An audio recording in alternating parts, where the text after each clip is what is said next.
Oke, jadi kemarin kita telah membahas tentang kulkas Timber Kulkas 13, dan kesempatan kali ini saya akan membahas Timber Kulkas 14 ya, seperti apa.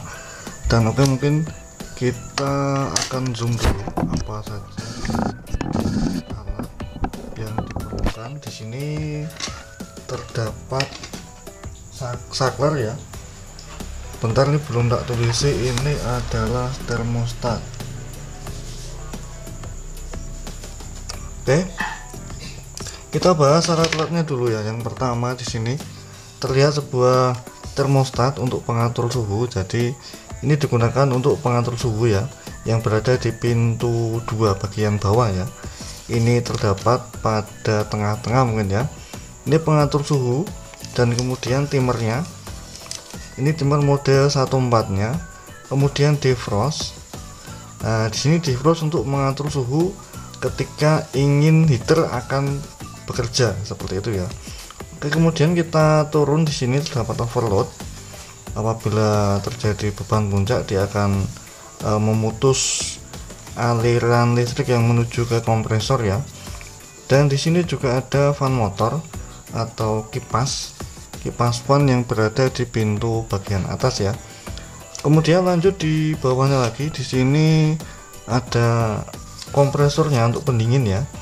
Ini adalah common, running, dan starting.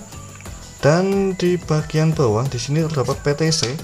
PTC itu seperti ini ya, PTC. Kemudian lanjut di sini defrost heater, pemanas, yang ketika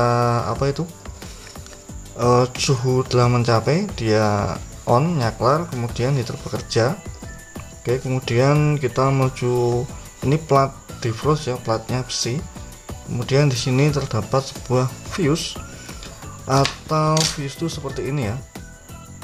Fuse pada kulkas 2 pintu yang fungsinya apabila terjadi short atau arus melebihi beban kapasitas fuse di sini, maka dia akan memutus tegangan untuk selama-lamanya. Jadi memutus arus, jadi nggak bakal kerusakan, ada kebakar atau gimana gitu, nggak akan terjadi karena terdapat fuse pada kulkas 2 pintu. Oke, kita lanjut. Di sini di bawah termostat di sini terdapat switch door atau saklar switch yang terdapat pada pintu Anda.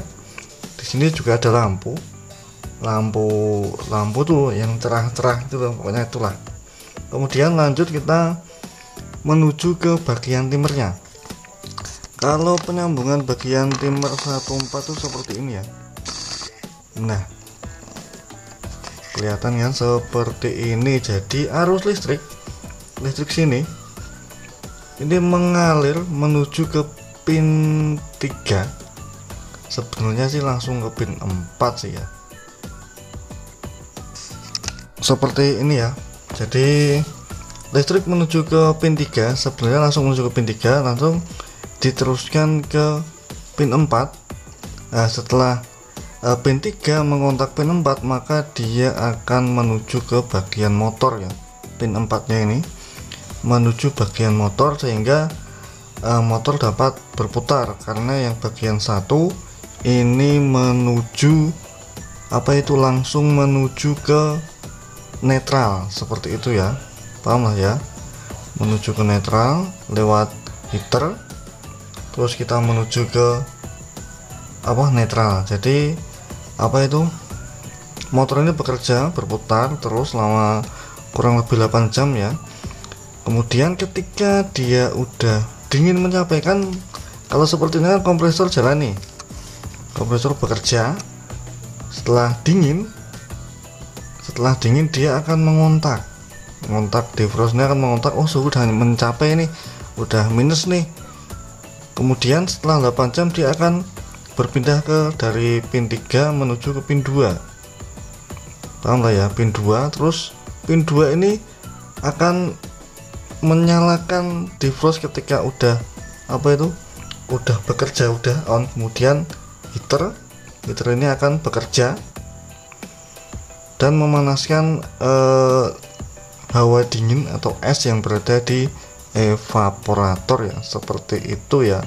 Dan di sini posisi kompresor mati, terus saklar pin 3 menuju ke pin 2, kemudian menyalakan heater, seperti itu langkah kerja pada bagian timer pin 14 ya.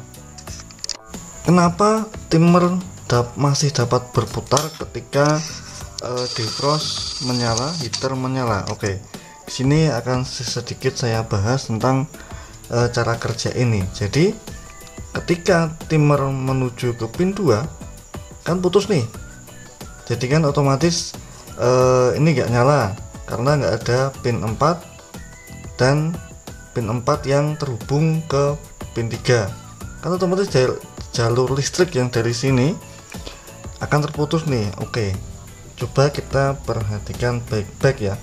Apabila pin 3 ini kedua, otomatis ini akan menyala, otomatis ini listrik listrik ini menuju ke sini, kemudian akan berputar menuju ke sini. Otomatis listrik yang pin 1 ini menjadi yang bagian listriknya, bukan yang netral lagi. Paham lah ya. Kemudian ada yang menarik di sini, pin 4 di sini terhubung ke fan motor.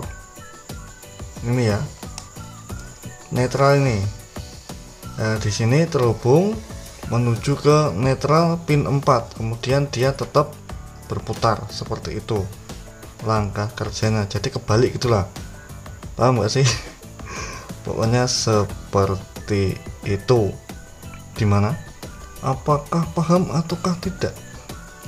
Nggak paham ya? Ya sama, admin juga nggak paham nih. Oke, mungkin sekian video kali ini, sedikit pembahasan tentang timer kulkas pin 1 dan 4. Mungkin apabila ada kesalahan kata tentang penjelasan saya, mohon maaf yang sebesar-besarnya. Kalau ada pendapat atau gimana, silahkan luangkan di komentar bawah ini ya. Oke, sampai jumpa. Jangan lupa subscribe untuk mendukung channel ini, dan saya akan membahas tentang pelajaran seperti ini. Ya bukan pelajaran sih, cuma saya ingin lebih memahami dan saya bagikan ke channel ini. Saya harap, saya tahu Anda juga mengerti seperti itu. Jadi saya juga baru belajar model-model seperti ini yang belum saya pahami dan kini bisa saya mengerti. Dan oke, sampai jumpa di lain waktu. Jangan lupa subscribe. Di hari ke depan mungkin saya akan membahas kenapa kulkas ngeblok, pada kulkas 2 pintu ngeblok ya. Oke, sampai jumpa di lain waktu ya.